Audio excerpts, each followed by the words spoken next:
কালামুল্লাহ আমাদের ছেলে মেয়েদেরকে শিক্ষা দেওয়া দরকার, যে কালামুল্লাহ পড়লে আমাদেরকে হাসরের আমার ছেলে সন্তান কাজে লাগবে, দুনিয়াতে কাজে লাগবে।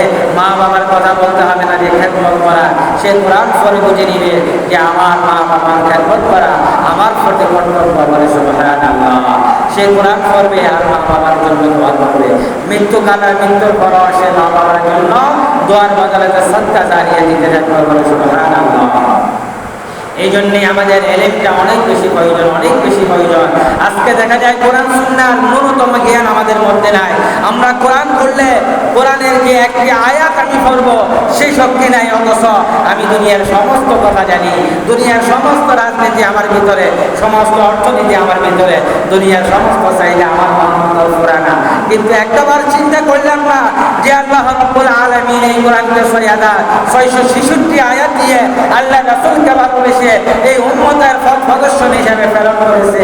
এই 666 আয়াত আমি কত হতভাগ্য, আমি একটি আয়াতও পড়তে পারি না। আমার প্রয়োজন আছে এই জিনিস আপনি যদি ধিক্কার দিতে পারেন নিজেকে, আজকে থেকে যদি বসতে পারেন যে কোরআন আমি শিখতে হবে, কোরআন শিখতে হবে, কোরআন শেখার জন্য আমার যা যা উপকরণ আছে, কায়দা আছে, এই কায়দা পড়বো, কায়দা পড়লে আমি পড়া পড়বো, এর মাধ্যমে কোরআন শিখতে হবে।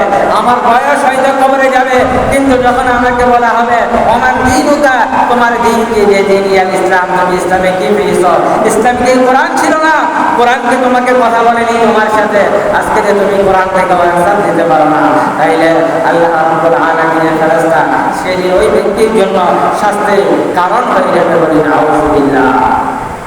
এই জন্য সূরাতুত তাহরীম আল্লাহ তাআলা ইরশাদ করেন, ইয়া আইয়ুহাল্লাযীনা আমানু, ঈমানদারদেরকে আল্লাহ রাব্বুল আলামিন ডাকিয়ে বলতেছেন, ও ঈমানদাররা, ও ঈমানদার নর এবং নারীরা, পুরুষ এবং মহিলারা, তোমরা শোনো, ও আনফুসাকুম, তুমি নিজে বাঁচো, নিজে বাঁচাও, আহলিকুম নার, তোমার আহালদেরকে, তোমার পরিবার পরিজনদেরকে, সন্তান সন্ততিদেরকে জাহান্নামের আগুন থেকে বাঁচাও।